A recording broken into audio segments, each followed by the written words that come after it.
샬롬, 평안하셨습니까? 예, 오늘도 귀한 안식일, 하나님의 은혜와 진리가 풍성한 하루 되시기 바랍니다. 오늘은 과거에 에스라와 느헤미야, 에스더 시대에 있었던 한 사건, 불임절이 유리하게 된 사건에 대해서 오늘 좀 살펴보고자 합니다. 이 성경책 가운데 구약 성경의 마지막 책이 뭡니까? 말라기서죠. 그래서 저는 과거에는 이 말라기가 끝이니까 이사야로부터 시작해서 쭉 이 구약의 선지서들이 결국 마지막 책이다 이렇게 생각했는데 실제적인 사건은 그렇지가 않더라고요. 말라기는 끝이 맞는데 말라기 전에 있었던 사건들이 바로 에스라, 느헤미야, 에스더서에 기록된 사건들이라고 하는 것입니다. 그래서 제가 오늘 이 불임절에 대해서 에스더가 당한 사건에 대해서 말씀드리는데 이것이 구약을 마치는 부분에서 일어난 사건이라는 것입니다. 특별히 이 에스더는요, 여러분이 잘 아시는 것처럼 에스더는 어디까지 올라갔습니까? 왕후, 왕비까지 되는 아주 놀라운 위치까지 올라갔어요.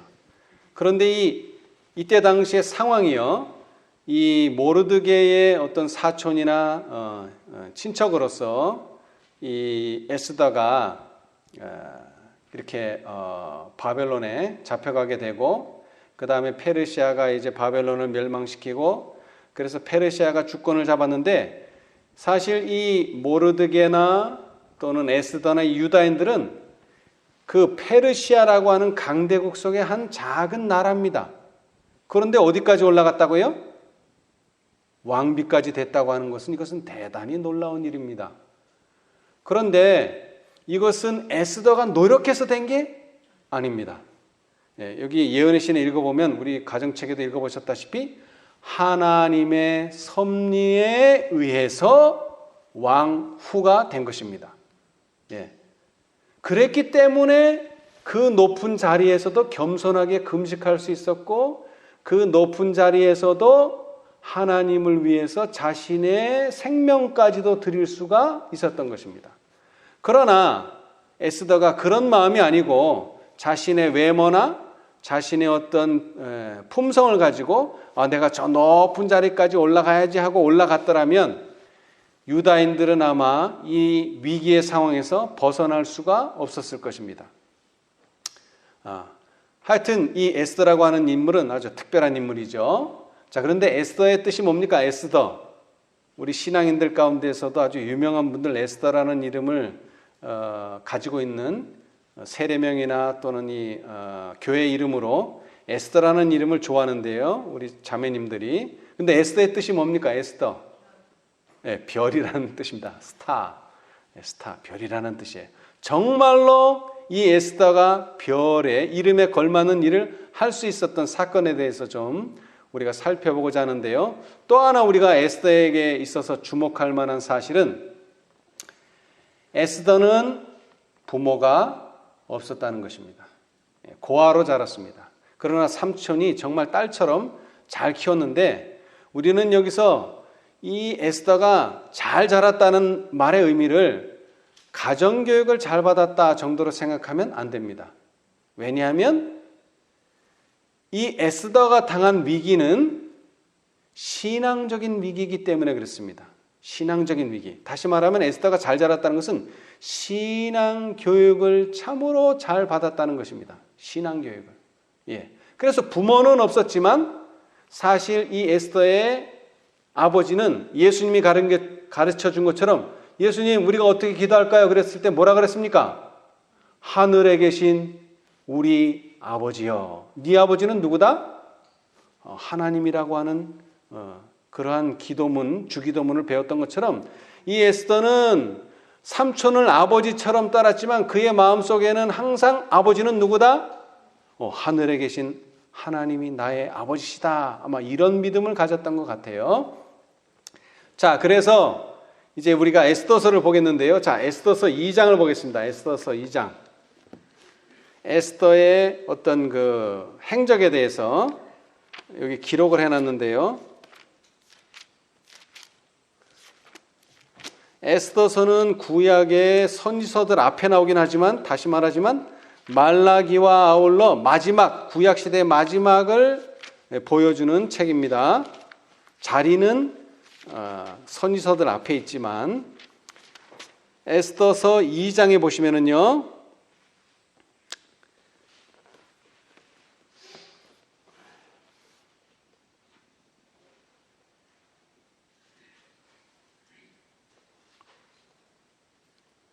에스더서 2장 6절에 보시면은요. 전에 바벨론 왕 느부갓네살이 예루살렘의 유다 왕 여고냐와 백성을 사로잡아 갈 때에 모르드게도 함께 사로잡혔더라. 여기 아마 에스더라는 이름이 호칭되지 않았던 것은 모르드게는 포로로 잡혀갔지만 아마 에스더는 바벨론에서 태어난 것 같습니다. 정확한 건 제가 잘 모르겠는데 하여튼 이 집안, 이 에스더의 집안이 바벨론에 사로잡혀 오게 됐어요. 7절 저의 삼촌의 딸 하다사 곧 에스더는 부모가 없고 용모가 곱고 아리따운 처녀라. 그 부모가 죽은 후에 모르드게가 자기 딸같이 양육하더라. 여기 나와 있죠. 자, 그러면서 이 에스더는 하나님의 섭리로 어디까지 올라가게 됐어요? 왕후가 되게 됩니다. 왕후. 그런데 이 왕후가 되면서 한 사건이 벌어지는데요. 자, 에스더서 2장 21절에 보시면은요. 왕후가 된 다음입니다. 모르드게가 대궐문에 앉았을 때에 문 지킨 왕의 넷이 빅단과 데레스 두 사람이 아하수에로 왕을 원한하여 모살하려 하거늘. 모살이라는 말은 암살한다는 그런 뜻입니다. 그런데 그 사실을 누가 알았습니까? 모르드게가 알았습니다. 모르드게가. 근데 어디에서 알았습니까? 대궐 문에 앉았을 때에.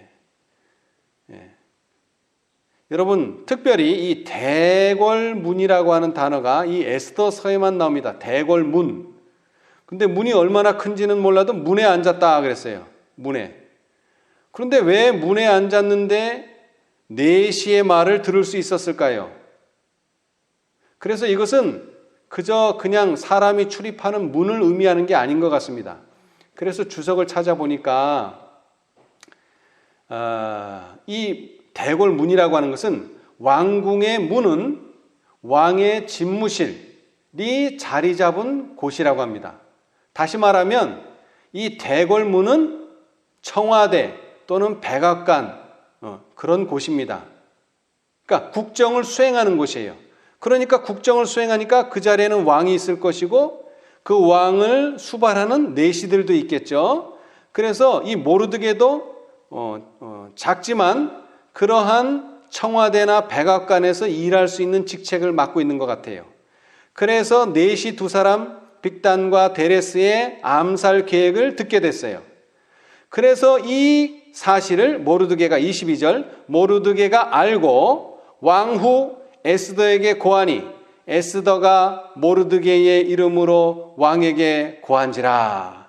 사실하여 실정을 얻었으므로 두 사람을 나무에 달고 그 일을 왕의 앞에서 궁중일기에 기록하니라. 이 궁중일기에 기록했다는 게 중요합니다. 나중에 왕이 또 이 궁중일기를 읽게 되거든요. 그래서 모르드게가 어떤 일을 했는지 알게 돼요.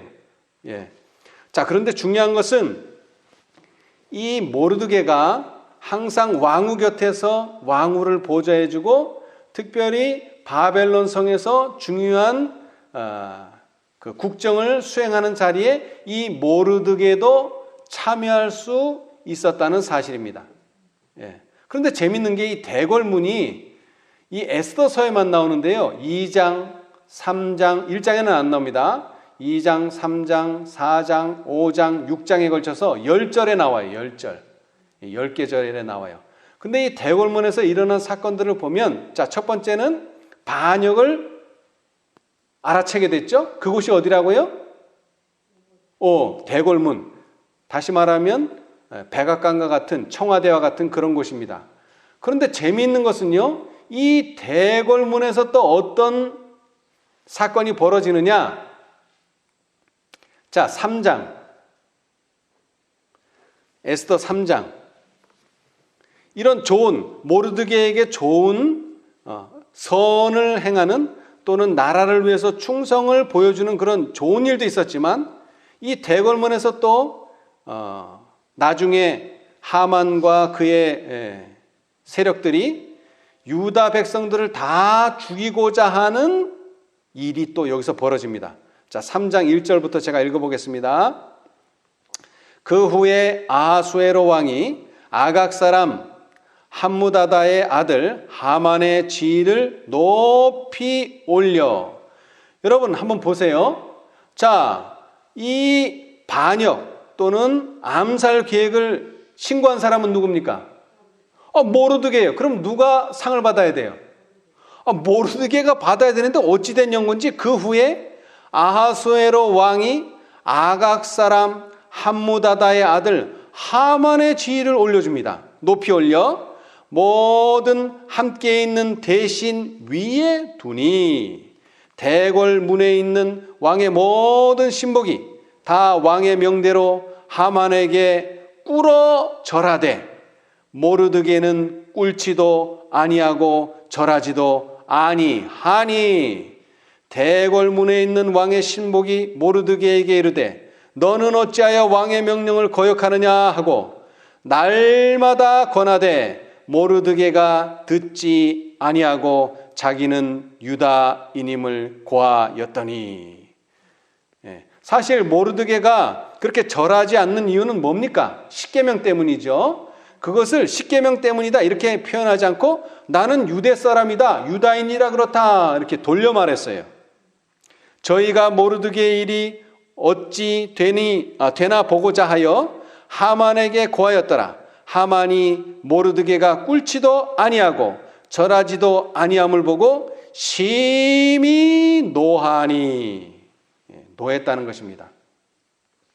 자, 그래서 이제 이게 뭘로 결론이 납니까? 이 노함이 유다 민족을 멸하려는 계획으로 가게 됩니다. 자, 그 다음 6절. 저희가 모르드게의 민족을 하만에게 고한 고로 하만이 모르드게만 죽이는 것이 경하다 하고 아하수에로의 온 나라에 있는 유다인 곧 모르드게의 민족을 다 멸하고자 하더라. 여러분, 이 말은 상당히 의미 있는 말입니다. 자, 이 당시에 예루살렘으로 돌아온 1차 귀환으로 돌아온 사람들이 있었어요. 지금 열심히 성전을 건축하고 있어요. 근데 그런 사람들도 지금 어떤 명령에 들어갈 수 있어요? 어떤 명령하에? 다 죽이라는 명령하에. 왜? 온 나라, 여기서 말하는 아수에로의 온 나라는 무엇까지도 포함합니까? 예루살렘까지도 포함되는 나라입니다. 그러니까 이 모르드게의 계명을 지키는 이 일이 멀리 떨어져 있는, 수도에서 멀리 떨어져 있는 예루살렘의 백성들까지도 해당이 되는 사항이 된다 이것입니다. 아주 심각한 일이죠. 예. 자, 그래서 이 심각한 일을 해결하기 위해서 누가 솔선수범하느냐? 바로 모르드게와 에스더입니다. 그렇죠? 예. 그런데 이 모르드게와 에스더가 실제적으로 나타나게 되는 것은 물론 서로 반감이 있다는 것은 알았지만 그 반감이 이제 뭐로요? 법으로 제정되었다고 하는 사실입니다. 법으로 제정되었다. 예. 자, 우리 3장을 보겠습니다. 3장 12절. 3장 12절. 정월 13일에, 그러니까 1월 13일에 왕의 서기관이 소집되어 하만의 명을 따라 왕의 대신과 각 도 방백과 각 민족의 관원에게 아하수에로 왕의 이름으로 조서를 쓰되 곧 각 도의 문자와 각 민족의 방언대로 쓰고 왕의 반지로 인지니라. 자, 조서를 언제 썼습니까? 1월 13일에. 그래서 이 조서가 각 도 방백과 각 민족의 관원에게 다 전달이 됐어요. 그런데 그 법에서 시행하는 내용은 유다 민족은 페르시아에 속한 모든 나라에 살고 있는 유다 민족은 다 죽여라예요. 그런데 그 법을 언제 시행하라는 것입니까? 13절. 이에 그 조서를 역졸에게 붙여 왕의 각 도에 보내니 언제요? 12월 곧 아달월 13일 하루 동안에 모든 유다인을 노소나 어린아이나 부녀를 막론하고 죽이고 도륙하고 진멸하고 또 그 재산을 탈취하라 하였고, 자, 정확히 11개월 후 12월 13일에 얼마 동안요? 하루 동안. 그러니까 대단히 무서운 법입니다. 뭐 이틀 3일도 아니에요. 뭐 일주일도 아니에요. 시간을 많이 주지 않아요. 하루 동안에 벌어질 일입니다. 하루 동안에. 근데 여기 보면은 아주 무서운 법이라는 게, 자, 여러분, 전쟁을 하더라도 어린아이와 부녀들은 살려줍니다. 이것이 정말로 뭐라 그럴까, 그 인간적인 또는 어떤 그 자비를 베푸는 그런 전쟁인데, 이 법령은 자비가 하나도 섞이지 않았습니다. 노소, 나이가 많던 적던 아이든 여자든 누구든지 유다인이면 다 뭐하라는 거예요? 죽이라는 것입니다. 거기다가 뭐라는 거예요? 그 재산까지도 탈취하라가 이 명령의 주요 내용입니다. 자, 이런 명령을 이제 받게 됐어요. 사실 이 명령은 그런 역졸들에게 주어졌지만 이 모르드게는 대궐문에서 일하는 사람이기 때문에 어떤 명령이 지금 수행되고 있다는 것을 알 수 있었고, 그것은 곧바로 누구에게 전달됐습니까? 왕후인 에스더에게 전달이 됐습니다. 자, 4장. 이제 일의 전개가 점점 되어 갑니다. 모르드게가 4장 1절, 모르드게가 이 모든 일을 알고 그 옷을 찢고 굵은 베옷을 입으며 죄를 무릅쓰고 성중에 나가서 대성통곡하며 대궐 문 앞에까지 이르렀으니 굵은 베를 입은 자는 대궐 문에 들어가지 못함이라. 왕의 조명이 각 도의 이름에 유다인이 크게 애통하며 금식하며 고급하며 부르짖고 굵은 베를 입고 재에 누운 자가 무수하더라. 에스더의 시녀와 내시가 나와 고하니 왕후가 심히 근심하여 입을 의복을 모르드게에게 보내어 그 굵은 베를 벗기고자 하나. 지금 에스더는 상황을 잘 몰라요. 왜냐하면 왕궁에 있기 때문에. 모르드게가 받지 아니하는지라.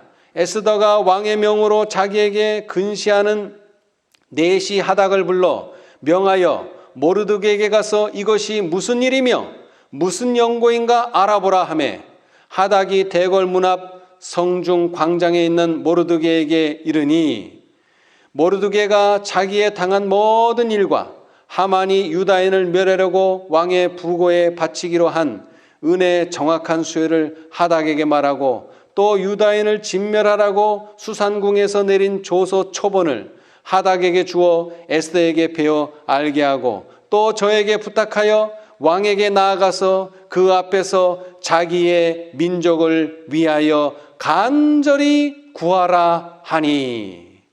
여러분, 이제 왕에게 호소하는 길밖에 없는데 왕에게 나아갈 수 있는 유일한 사람은 누굽니까?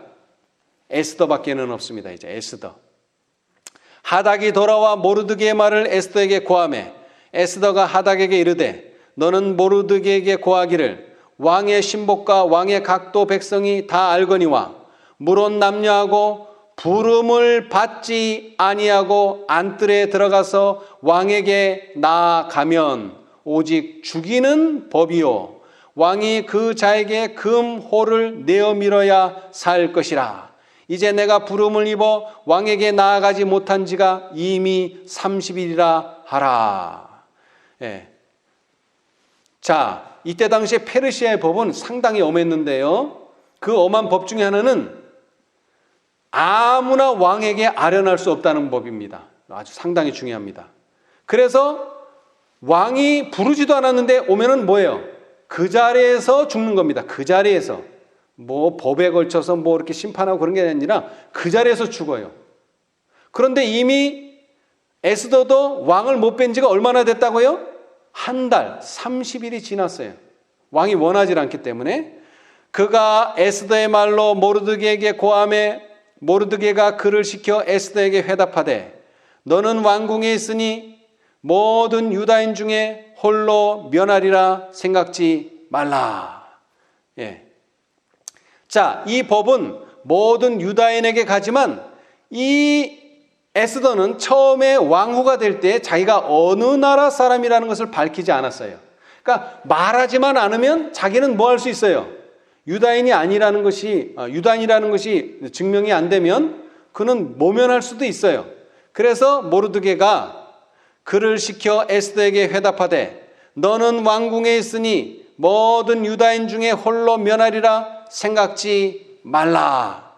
이때에 내가 만일 잠잠하여 말이 없으면 유다인은 다른 데로 말미암아 노임과 구원을 얻으려니와. 여러분, 이 말은 다니엘서에 나온 말과 유사하지 않습니까? 다니엘의 세 친구가 뭐라 그랬어요? 하나님께서 혹시 우리를 구원하시지 않을지라도 자기는 절할 수 없다 그랬잖아요. 그죠? 근데 여기도 그랬어요. 에스더 너한테 기회를 주지만 에스더 네가 그렇게 하지 않더라도 우리는 누군가에 의해서 뭐를 받을 것이다. 구원을 받을 것이다. 확실한 믿음이 모르드게한테는 있었어요. 얻으려니와 너와 내 아비 집은 멸망하리라. 예. 내가 왕후의 위를 얻은 것이 이 때를 위함이 아닌지 누가 아느냐. 예. 이거 아주 유명한 말이죠. 예. 하나님의 섭리에 의해서 물론 에스더가 미모가 뛰어나고 여러 가지 조건들이 좋았겠지만 그러나 결국 왕후의 자리까지 올라간 것은 하나님의 섭리에 의해서 그렇게 된 것입니다. 자, 그런데 그 왕위에 오른 것이 바로 이때 유다인들이 멸망할 이 위기를 모면할 수 있는 유일한 기회는 에스더의 손에 달려있다는 것입니다.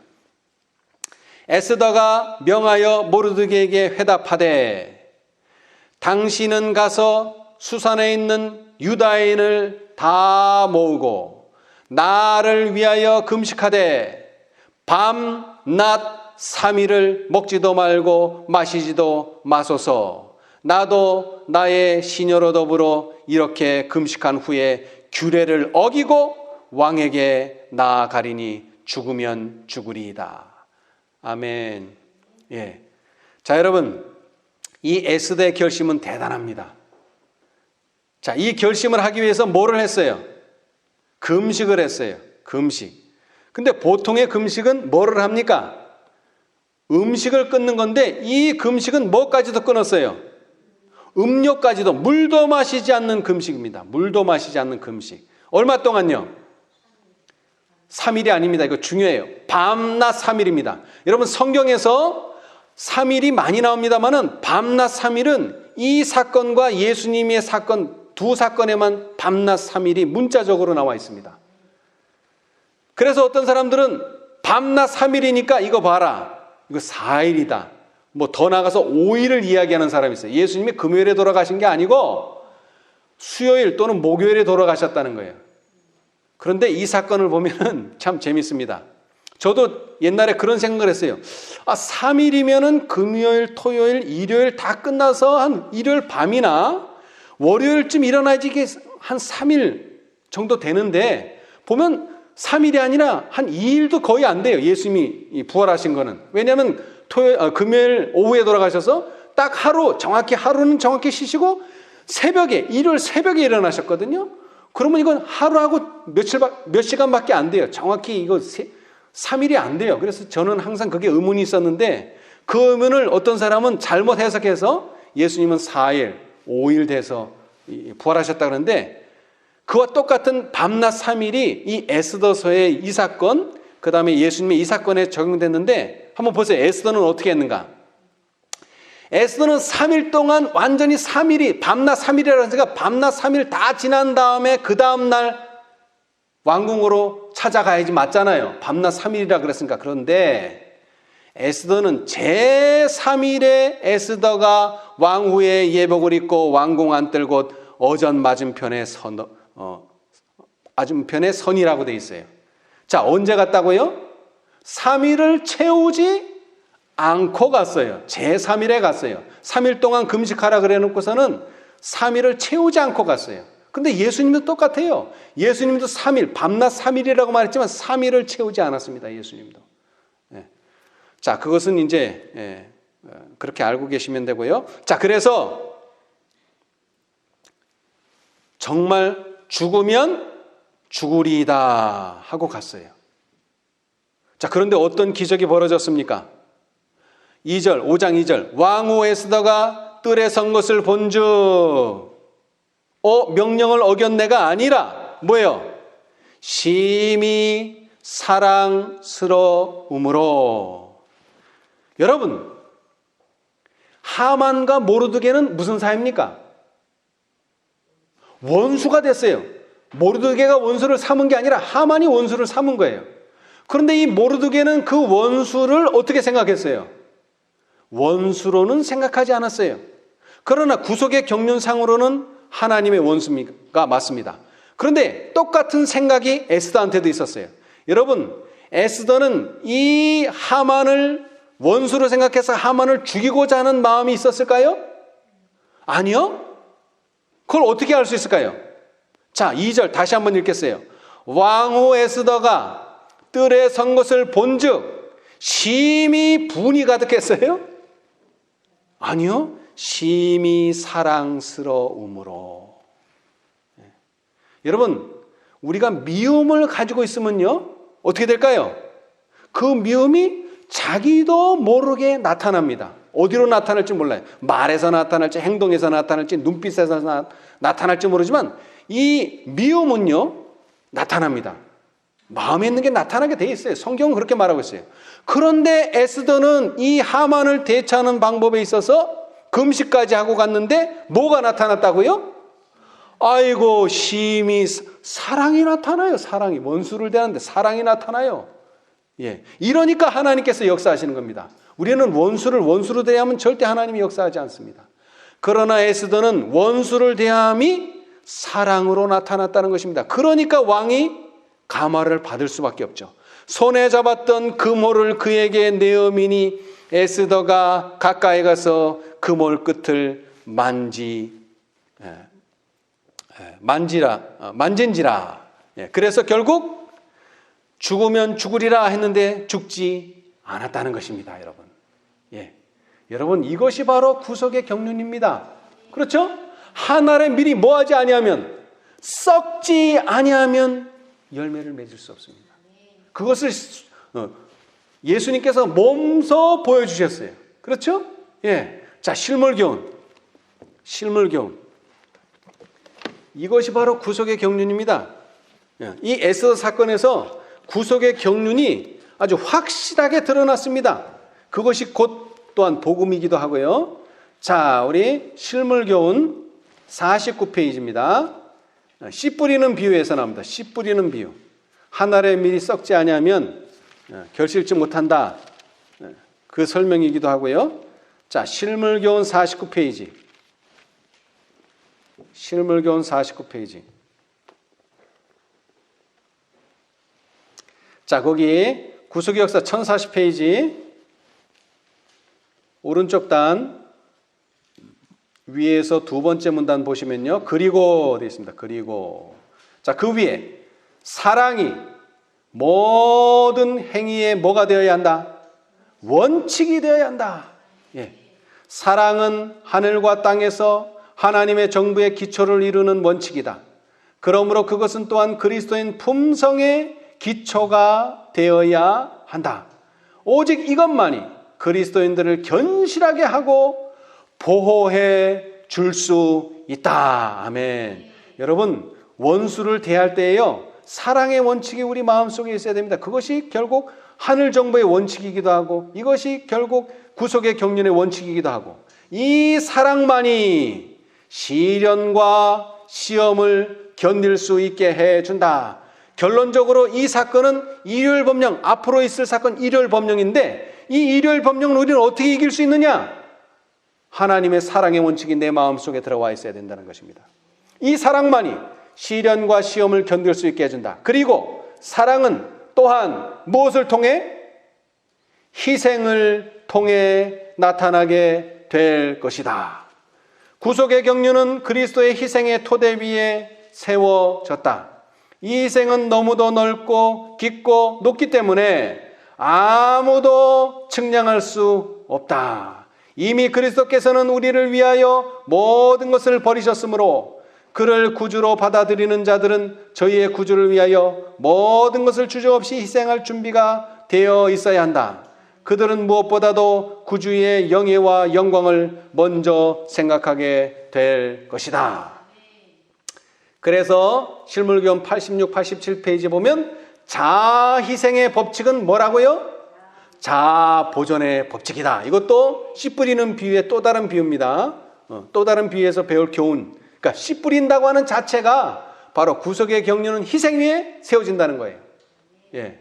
자, 그런데 재밌는 게요, 이 하만이 이 에스더의 잔치에 불려갔어요. 그런데 에스더가 말을 안 해요.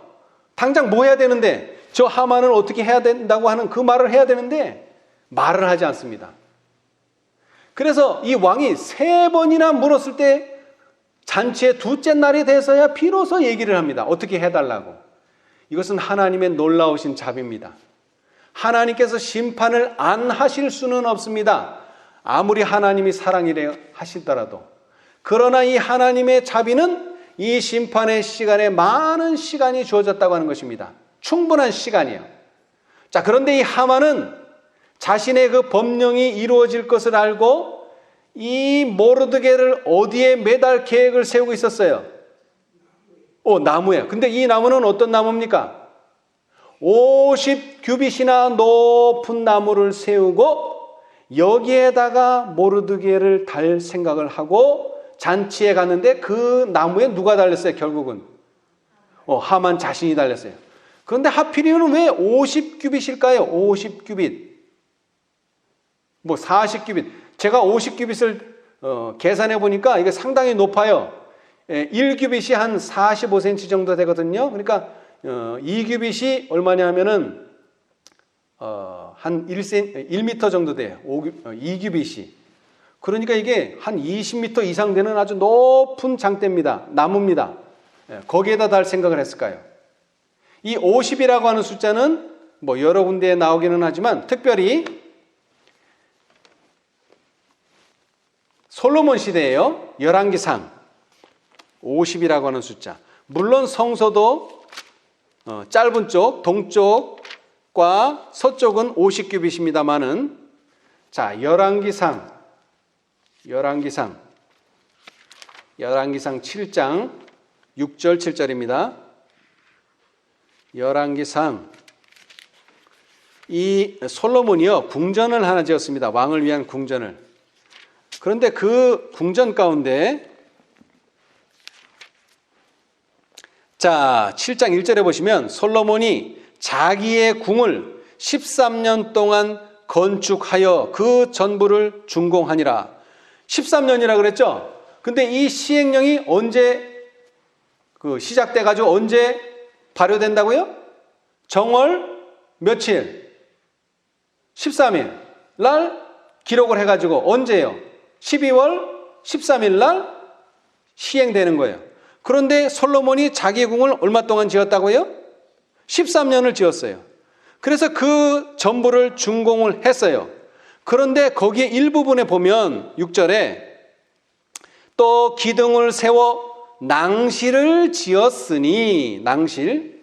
여러분 요엘 2장 17절에 어디서 기도하라 그랬죠? 낭실과 단사에. 그런데 이 낭실은 성전에 있는 낭실은 아니에요. 이 낭실이라고 하는 것은 현관 정도 됩니다. 현관. 그런데 이 솔로몬의 궁전 속에 낭실, 현관이 하나 있었어요. 그런데 그 장이 얼마? 장이 50규빗이요. 광이 30규빗이며 또 기둥 앞에 한 낭실이 있고 또 그 앞에 기둥과 섬돌이 있으며 또 심판하기 위하여 보좌의 낭실 곧 재판하는 낭실을 짓고 온 마루를 백향목으로 덮었다 그랬습니다. 뭐하는 낭실이요? 재판하는 낭실. 보좌의 낭실은 곧 보좌라는 뜻은 뭐냐? 재판할 수 있다는 것입니다. 판단할 수 있다는 것이에요. 재판하는 낭실을 지었다는 거예요. 장이 50규빗. 그러니까 심판한다는 뜻이기도 합니다. 50이라고 하는 것은. 그러니까 결국 하만은 하나님의 심판에 스스로를 다는데 50규빗을 사용했어요. 그런데 저는 이 50이라는 숫자를 들을 때 초기 문집이 딱 생각나더라고요. 초기 문집에 화입 부인이 자신이 지금 계시를 받기는 하는데 이것이 정말 누가 말하는 최면에 의해서 내가 뭐를 본 거 아닌가 하는 의심이 생겼어요. 그러자마자 바로 화입 부인은 벙어리가 돼버렸어요. 그러고 나서 한 카드가 보였는데 그 카드에는 몇 개의 성경절이 쓰여 있었다고요? 50개의 성경절이 쓰여 있었어요. 자, 우리 초기 문집 보십시다. 초기 문집. 50개의 성경절. 초기 문집 22, 23페이지. 앞쪽입니다. 초기 문집 22, 23페이지.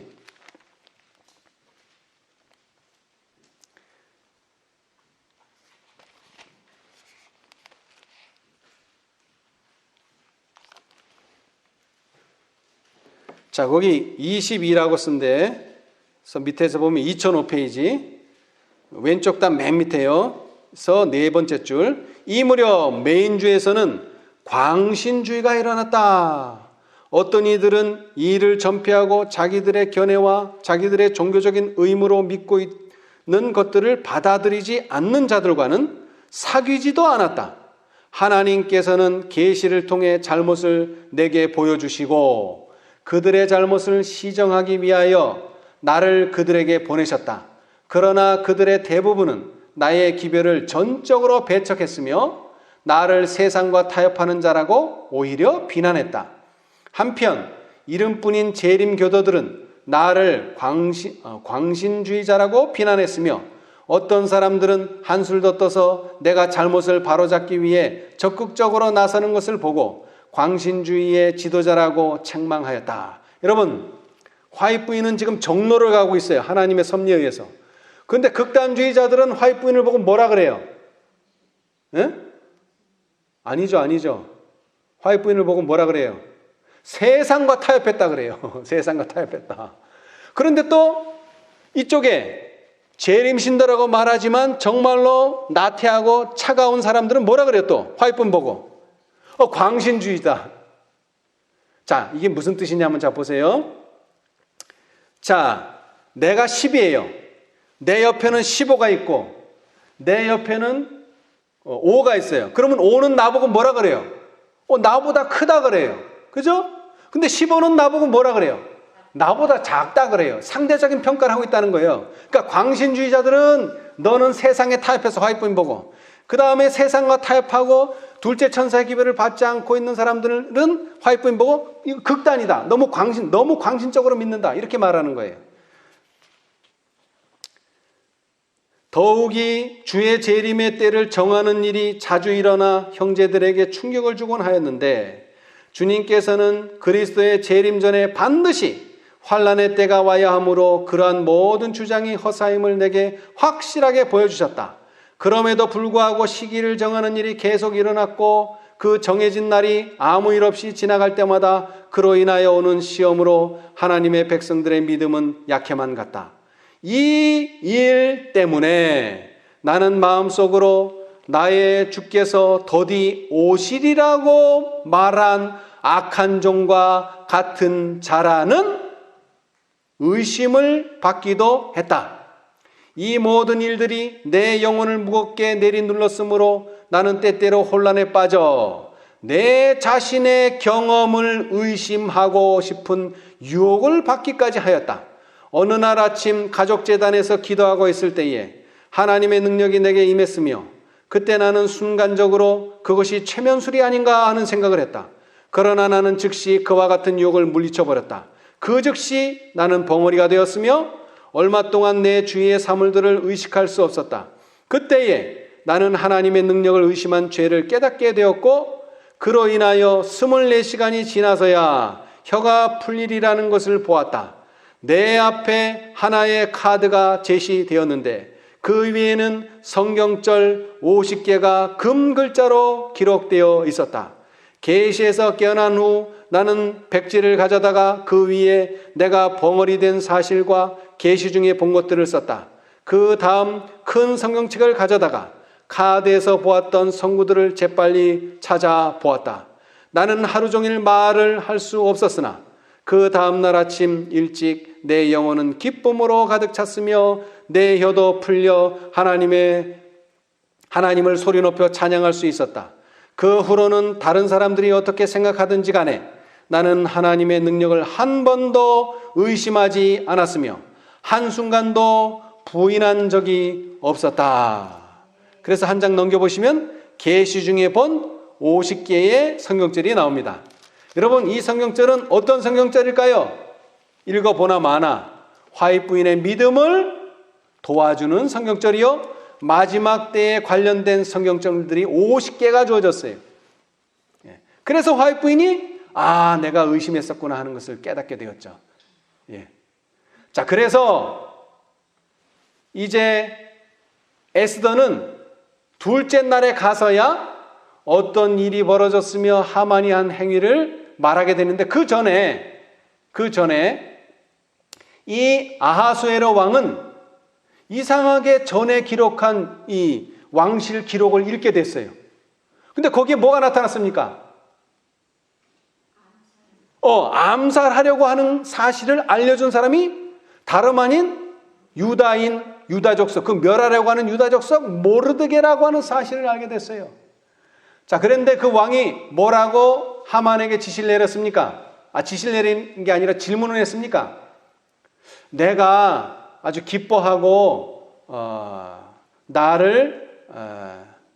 내가 좀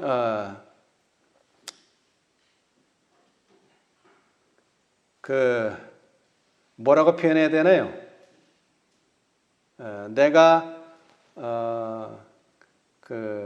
존귀케 하려는 사람이 있는데 그 사람을 어떻게 해 주었으면 좋겠느냐라고 질문했어요. 자, 우리 에스더 6장을 보겠습니다. 에스더 6장.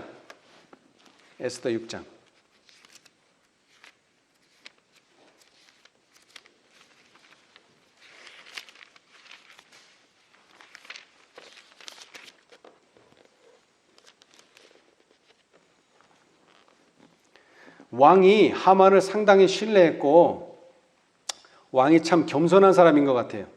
어떻게 할 거를 신하에게 물어봅니다. 자, 6장 7절서부터 보겠습니다. 7절 보기 전에 4절서부터 왕이 가로되 누가 뜰에 있느냐? 마침 하만이 자기가 세운 나무에 모르드게 달기를 왕께 구하고자 하여 왕궁 바깥들에 이른지라. 시신이 고하되 하만이 뜰에 섰나이다. 왕이 가로되 들어오게 하라 하니 하만이 들어오거늘 왕이 묻되 왕이 존귀케 하기를 기뻐하는 사람에게 어떻게 하여야 하겠느냐? 이렇게 질문을 했어요. 하만이 심중에 이르되 왕이 존귀케 하기를 기뻐하시는 자는 나 외에 누구리요? 이건 자기가 속으로 말했겠죠. 왕한테 말한 건 아닙니다. 그러니까 자기가 어떤 대우를 받고 싶다고 얘기했어요. 왕께 아뢰되 왕께서 사람을 존귀케 하시려면 왕의 입으시는 왕복과 왕의 타시는 말과 머리에 쓰시는 왕관을 취하고 그 왕복과 말을 왕의 방백 중 가장 존귀한 자의 손에 붙여서 왕이 존귀케 하시기를 기뻐하시는 사람에게 옷을 입히고 말을 태워서 성중 거리로 다니며 그 앞에서 반포하여 이르기를 왕이 존귀케 하기를 기뻐하시는 사람에게는 이같이 할 것이라 하게 하소서. 근데 그 일이 누구에게 이루어졌습니까? 모르드게에게 이루어졌어요. 근데 참 재밌어요. 자, 이런 일이 전에 있었습니까? 성경을 읽어봐도 이런 일이 전에 없어요. 이런 일이 후에도 있었습니까? 후에도 없어요. 이건 처음 있는 일이고, 그러나 이러한 대우를 받도록 처음 대우를 받은 사람이 바로 모르드게입니다. 모르드게.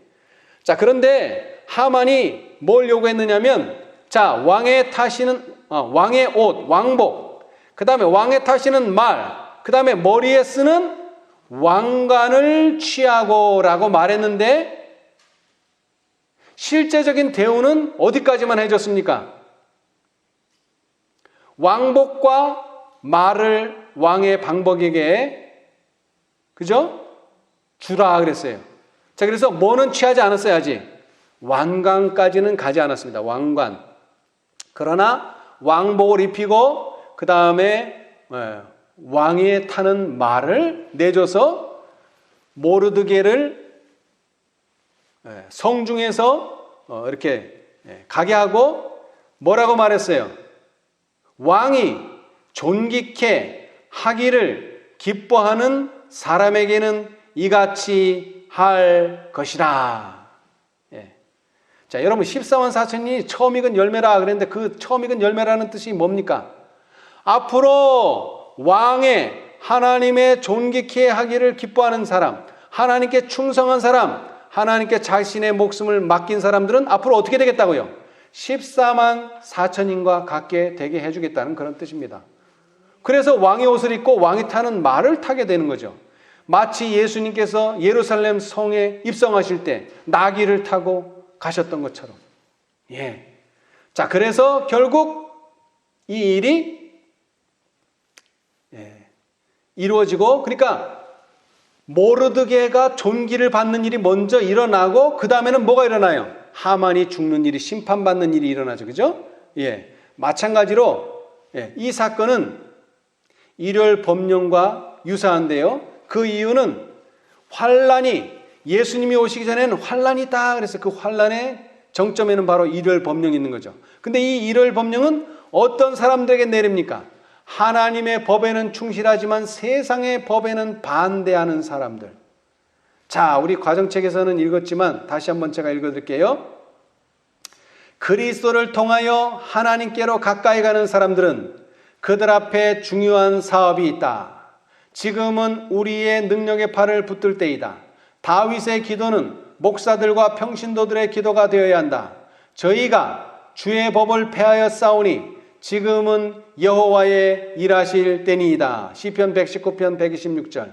주님의 종들은, 자, 이번에는 성경 찾아보십시다. 요엘서 2장. 요엘 2장.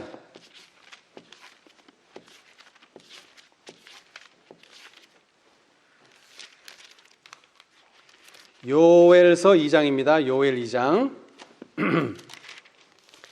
요엘 2장. 요엘서는 상당히 짧습니다. 3장밖에 되지 않는데 그 중에서 2장. 요엘 2장 17절. 여호와께서 수종드는 제사장들은 낭실과 단 사이에서 울며 이르기를 여호와여 주의 백성을 긍휼히 여기소서. 주의 기업으로 욕되게 하여 열국들로 그들을 관할하지 못하게 하옵소서. 어찌하여 이방인으로 그들의 하나님이 어디 있느냐 말하게 하겠나이까 할지어다. 여기서 열국들에게 관할을 당한다는 뜻이 뭡니까? 앞에서 나왔던 시편 119편 126절. 저희가 주의 법을 폐하여 싸우니, 하나님의 백성들이 열국으로 말미암아 관할을 당할 입장에 놓였다는 것입니다. 한 법령이 내려서 하나님의 계명을 따라 사는 자들을 핍박하는 정도로 끝나는 것이 아니라 죽이라고 하는 사형명령까지도 내리는 법령이 주어진다는 것입니다. 그럴 때에 하나님께, 여호와께 수종드는 제사장들은 어디 사이에서 울라 그랬어요? 낭실과 단 사이에서 솔로몬 성전에서는 낭실이 있습니다. 이것은 성소에 들어가는 입구에 있는 현관입니다. 그 성소 입구의 현관과 어디 사이에서? 번제단 사이에서 아직 성소로 들어가지 못했습니다. 그러나 그 사이에서 부르시지라 그랬어요. 그러면 하나님께서 어떻게 하신다고요? 하나님께서 멸망을 피할 희망이 거의 없는 것처럼 보일 때 그들의 가장 심한 공경에서 언제나 그분의 백성을 위하여 역사하셨다.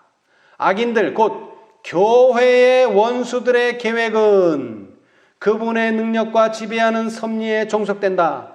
여러분, 하만은 모르드게를 상대하고 있는 것이 아니었습니다. 누구를 상대하고 있는 거였어요? 그 뒤에 있는 하나님을 상대하고 있었어요. 모르드게는 에스더를 상대하고 있는 게 아니에요. 아니, 하만은 누구를 상대하고 있어요? 에스더 뒤에 있는 하나님을 상대하고 있다고 하는 사실을 몰랐어요. 악인들 곧 교회의 원수들의 계획은 그분의 능력과 지배하는 섭리에 종속된다. 그분은 정치가들의 마음을 감동시킬 수 있으시다. 사나운 자들과 냉담한 자들, 하나님과 그분의 진리와 그분의 백성들을 미워하는 자들의 분노도 그분께서 강물까지 명령으로 방향을 돌릴 수 있는 것처럼 돌이킬 수 있으시다. 기도는 전능하신 분의 팔을 움직인다. 하늘에서 별들을 질서 있게 움직이게 하시는 분, 말씀으로 큰 기품의 물결을 제어하시는 분, 그 동일한 창조주께서는 여러분, 첫째 천사의 기별이 뭡니까? 물들의 근원을 만드신 이를 경배하라 하더라. 창조자 하나님을 경배하라는 것입니다. 그 동일한 창조주께서는 그분의 백성들이 믿음으로 부르짖기만 하면 그들을 위하여 역사하실 것이다. 그분께서는 경고가 세상에 주어져서 그 경고에 유의하는 모든 사람들이 싸움을 위하여 준비될 때까지 흑암의 세력을 제어하실 것이다. 제가 요엘 2장 17절을 읽어드렸는데, 자, 거기서 좀 내려와서요. 21절. 땅이여 두려워 말고 기뻐하며 즐거워할지어다. 여호와께서 무슨 일을 행하셨음이로다? 큰 일을 행하셨음이로다. 들짐승들아 두려워 말지어다. 들의 풀이 싹이 나며 나무가 열매를 맺으며 무화과 나무와 포도나무가 다 힘을 내는도다. 23절 뭐라고요? 시온의 자녀들아 너희는 너희 하나님 여호와로 인하여 기뻐하며 즐거워할지어다. 그가 너희를 위하여 비를 내리시되, 어떤 비를? 이른 비를 너희에게 적당하게 주시리니 이른 비와 늦은 비가 전과 같을 것이라. 그런데 특별히 이것은 늦은 비를 의미하는데 그 이유가 24절 다음 절에 있어요. 마당에는 뭐가 가득하고 그 늦은 비를 맞아가지고 열매 맺은 밀이 가득하고 독에는 포도주와 기름이 넘치리로다. 왜? 늦은 비로 말미암아 밀이 추수되고, 늦은 비로 말미암아 포도가 추수되고, 늦은 비로 말미암아 감람나무가 추수가 되니까 기름이 넘치죠. 그렇죠? 예. 자, 그래서 쭉 읽어보시면은, 자, 28절. 그 후에 내가 내 신을 만민에게 부어주리니 너희 자녀들아 장래일을 말할 것이며 너희 늙은이는 꿈을 꾸며 너희 젊은이는 이상을 볼 것이며 그때에 내가 또 내 신을 남종과 여종에게 부어줄 것이라고 여기 약속되어 있습니다. 자, 그리고 마지막 절. 누구든지 여호와의 이름을 부르는 자는 구원을 얻으리니 이는 나 여호와의 말대로 시온산과 예루살렘에서 피할 자가 있을 것이며. 여러분, 여기 누구든지라고 말했습니다. 누구든지. 사실은 이스라엘 백성에게 주어진 메시지이긴 하지만 이제 세상에 외쳐질 때는 이 메시지를 듣는 사람인 이방인이건 헬라인이건 유대인이건 상관없이 누구든지 여호와의 이름을 부르는 자는 구원을 얻으리니 이는 나 여호와의 말대로 시온산과 예루살렘에서 피할 자가 있을 것이며 남은 자 중에 나 여호와의 부름을 받을 자가 있을 것임이니라. 아멘. 여러분, 남은 자가 다 구원을 얻는 것은 아닙니다. 남은 자 중에 어떤 사람? 여호와의 부름을 받은 사람만이 구원을 얻게 될 것이고, 풍성한 밀이 가득할 것이고, 독에는 새 포도주와 기름이 넘치게 될 것입니다. 남은 자가 아니라 남은 자 중에 나 여호와의 부름을 받을 자가 있을 것임이니라. 예. 이 말은요, 상당히 의미가 있습니다. 왜냐하면요, 자, 에스겔 17장. 에스겔 17장. 에스겔 17장.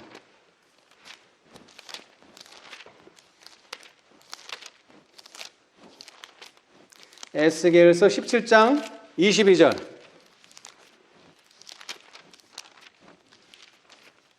에스겔서 17장 22절. 나 주 여호와가 말하노라. 내가 또 백향목 꼭대기에서 높은 가지를 취하여 뭐하리라? 심으리라. 여러분 다시 얘기합니다. 희생의 토대 위에 구속의 경륜이 세워졌는데 그 자아 희생의 법칙은 자아 보존의 법칙이다. 이거 어디 비유의 설명에 나온다 그랬어요? 예언의 신 가운데. 씨 뿌리는 비유. 근데 여기도 보세요. 22절. 나 주 여호와가 말하노라. 내가 백향목 꼭대기에서 구원을 얻는다. 이게 아닙니다. 백향목 꼭대기에서 높은 가지를 취하여 뭐한다? 심으리라. 남은 자 중에 부르리라. 남은 자가 다 구원 얻는 게 아니에요. 남은 자 중에서 구원을 얻는 사람이 있어요. 높은 가지 중에서 심는다 이거예요. 그 높은 새 가지 끝에서 연한 가지를 꺾고 높고 빼어난 산에 심되. 여러분, 새 천사의 기별로 이 세상 사업이 맞춰지는 거 아닙니다. 그 사람들 중에서 신실한 사람들을 뽑아서 뭐 한다고요? 연한 가지를 꺾고 높고 빼어난 산에 도로 심는다는 거예요. 왜? 결실을 보기 위해서. 18장이 뭐죠? 1절에 그의 영광으로 땅이 환하여지더라.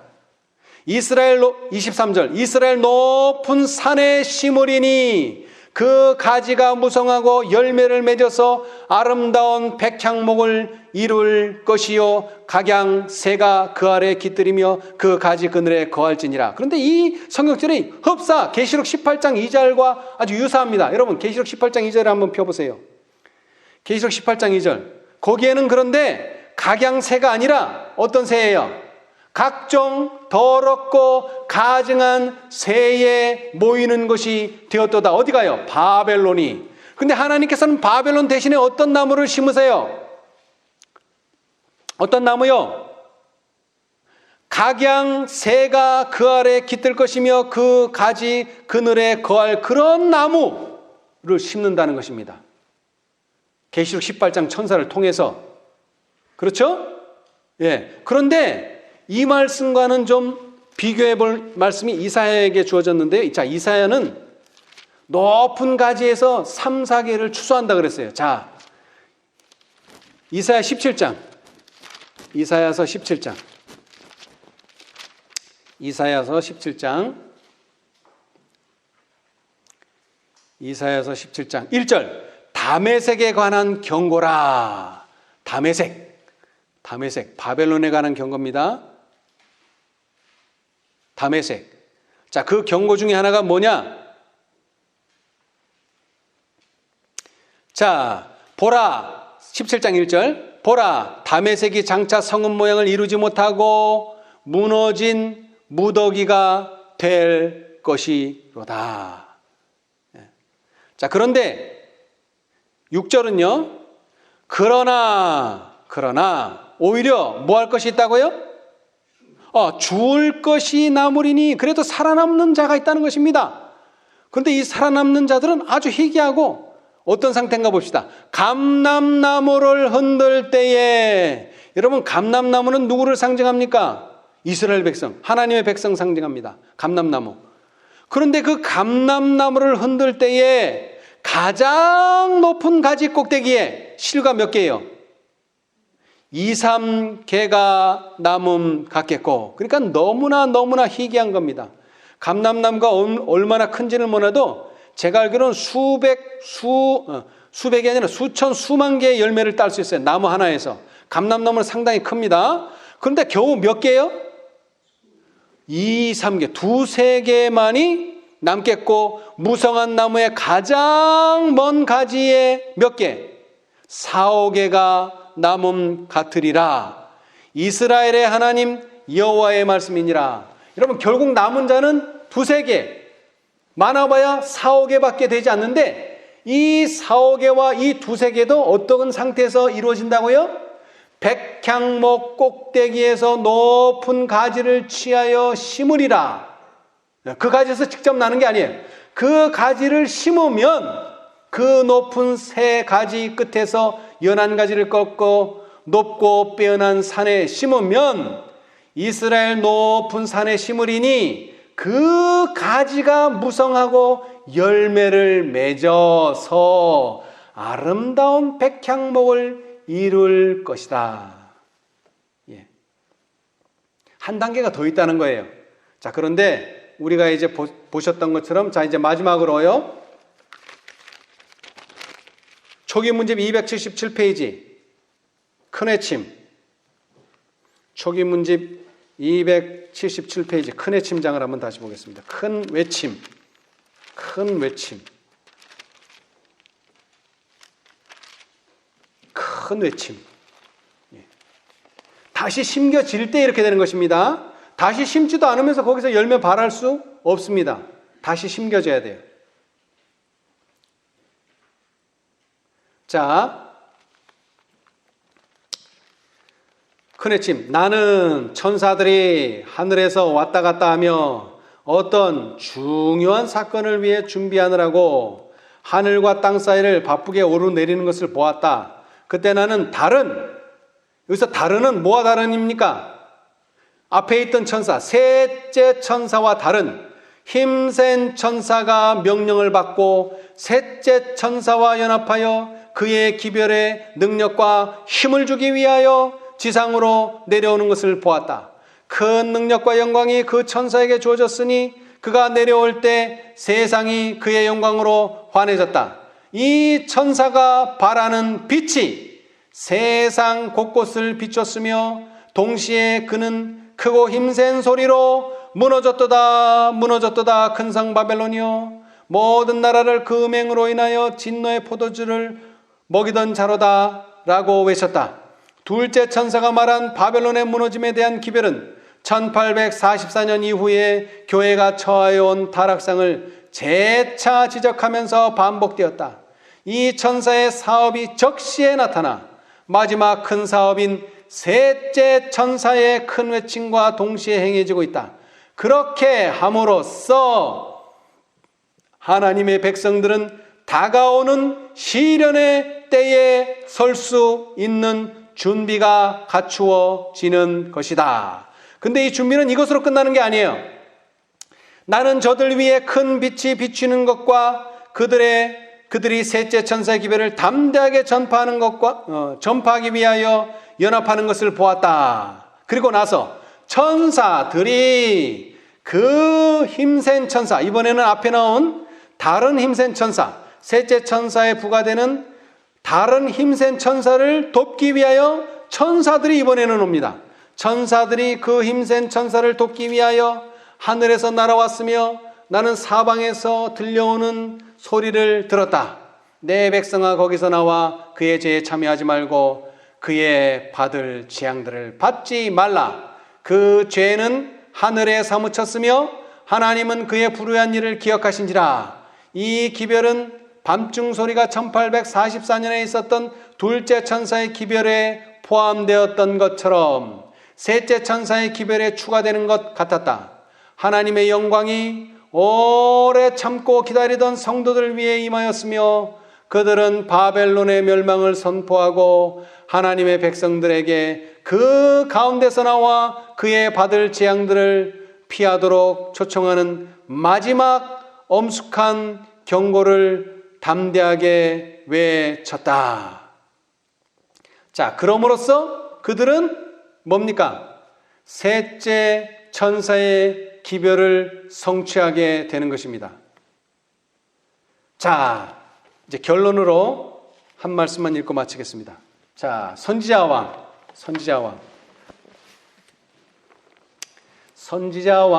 605페이지입니다. 선지자왕. 이 말씀만 읽고 마치겠습니다. 선지자왕 605페이지.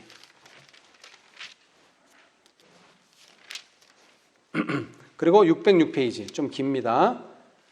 자, 구속의 역사 541페이지. 구속의 역사 541페이지.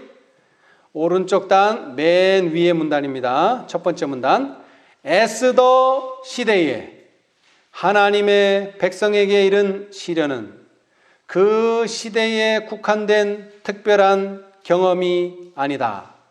세상 끝날까지 여러 시대를 내려다본 계시자는, 자, 잘 들으세요. 용이 여자에게 분노하여 돌아가서 그 여자의 남은 자손 곧 하나님의 계명을 지키며 예수의 증거를 가진 자들로 더불어 싸우려고 바다 모래 위에 섰더라고 선포하였다. 용이 분노는 여자에게 하지만 싸움은 그 여자의 남은 자손과입니다. 이거 잘 기억하세요.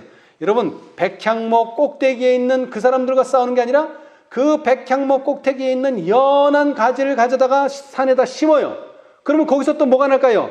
열매가 맺히겠죠? 그 열매하고 싸우는 겁니다. 오늘날 세상에 살고 있는 어떤 이들은 이 말씀이 성취된 것을 볼 것이다. 과거 여러 시대를 통하여 사람들로 하여금 참 교회를 박해하게 한 동일한 정신이 장래에도 하나님께 대한 충성을 지키는 사람들에게 동일한 행동을 하고자 할 것이다. 지금도 이 마지막 투쟁을 위한 준비가 이루어지고 있다. 하나님의 남은 백성에 대하여 최후의 공포될 법령은 아하수에로가 유대인들에게 내린 법령과 매우 비슷한 것이다. 오늘날 참교회의 원수들은 안식일 계명을 지키는 적은 무리 가운데서 대궐 문에서의 모르드게와 같은 사람을 본다. 당신의 율법에 대한 하나님의 백성의 경위는 여호와 경외하기를 버리고 당신의 안식일을 짓밟고 있는 자들에게 끊임없는 견책이 된다. 사단은 대중의 습관과 관례를 받아들이기를 거절하는 소수의 무리에 대하여 분노할 것이다. 지위와 명성이 있는 사람들은 하나님의 백성을 대적하려고 협의하는 일에 무법하고 비열한 자들과 연합할 것이다. 하나님의 백성에게 모욕을 덮어 씌우려고, 잘 들으세요, 부와 재능과 교육이 연합할 것이다. 박해하는 통치자들과 목사들과 교인들은 그들을 대적하고자 음모를 꾸밀 것이다. 말과 글로써 자랑과 위협과 조롱으로써 그들은 그들의 신앙을 무너뜨리고자 할 것이다. 거짓된 표현과 노한 호소로서 사람들은 백성의 감정을 선동할 것이다. 성경상 안식일의 옹호자들에 대하여 성경이 이렇게 말씀하신다 란 말을 할 수 없으므로 그 부족을 보충하기 위하여 그들은 억압적인 법령에 호소할 것이다. 인기와 후원을 얻기 위하여 유법자들은 일요일 법령에 대한 요구에 응할 것이다. 그러나 하나님을 경외하는 사람들은 십계명을 범하게 하는 제도를 받아들일 수 없다. 이 전쟁 마당에서 진리와 오류 사이에 마지막 큰 싸움이 벌어질 것이다. 우리는 이 문제에 관하여 의심하도록 내버려지지 아니한다. 하나님께서는 에스더와 모르드게의 시대에서처럼 오늘날 당신의 진리와 당신의 백성을 옹호하실 것이다. 아멘. 진리와 오류 사이에 마지막 큰 싸움이 이제 있게 될 것입니다. 이 큰 싸움에서 진리의 편에서 싸우는 당신의 백성들이 모두 다 되시기를 바라면서 오늘 말씀을 마치겠습니다. 감사합니다. 하늘에 계신 감사하신 저희들의 아버지, 주님의 귀한 약속의 말씀을 인하여 감사합니다. 우리가 주님의 법을 충실히 지킨 것에 대하여 우리 주님께서는 당신의 진리만큼이나 그 진리를 수호한 자들을 옹호해 주신다고 하는 놀라운 사실을 인하여 감사합니다. 주님 도와주셔서 우리가 항상 진리의 편에 서서 오류와 싸울 수 있도록 축복하여 주시옵소서. 그러나 육신의 연약함으로 인하여 우리의 눈이 흐려질 때가 많습니다. 주님 도와주셔서 이기적인 마음이 우리의 눈을 흐리게 하지 않도록 도와주시고 세상적인 부와 여러 가지 요소들이 우리의 영적인 안목을 흐리지 않도록 축복하여 주시옵소서. 그리하여 항상 우리가 깨어서 항상 주님 편에서 주님의 진리를 위하여 싸울 수 있는 용사들이 다 될 수 있도록 축복하여 주시옵소서. 에스더가 참으로 죽음의 위기에 있어서 자신의 죽음뿐만 아니라 모든 하나님의 백성들의 죽음의 위기에 있어서 금식하며 기도할 수 있는 시간 주셨사오니 감사합니다. 주님 도와주셔서 우리도 이제 다가올 시련의 시기를 알고 있사오니 그 모든 것들을 위하여 간절히 기도할 수 있는 저희 모두가 될 수 있도록 축복하여 주시옵소서. 낭실과 단 사이에서 울며 탄식할 때에 주님께서 그러한 자들의 기도에 응답하시겠다고 하는 약속을 주셨사오니 감사합니다. 주님 도와주셔서 예언의 순서들이 바뀌지 않도록 도와주시고 그 순서를 따라 하나님의 섭리가 이루어질 때 항상 하나님의 편에 설 수 있도록 축복하여 주시옵소서. 많은 사람들이 늦은 비를 기다립니다마는 늦은 비 전에 일요일 법령이 있다고 하는 사실을 잊지 않도록 도와주시옵소서. 그리하여 우리가 이 시련의 때를 이기기 위하여 우리의 매일의 생애에서 하나님과 교통하며 이른 비의 놀라운 역사가 우리의 생애 가운데 이루어지므로 앞으로 올 시련과 늦은 비의 영광을 모두 다 감당할 수 있는 저희 믿음들 되도록 축복하여 주시옵소서. 이 모든 일에 은혜 베풀어 주시기를 예수님의 이름으로 기도합니다. 아멘.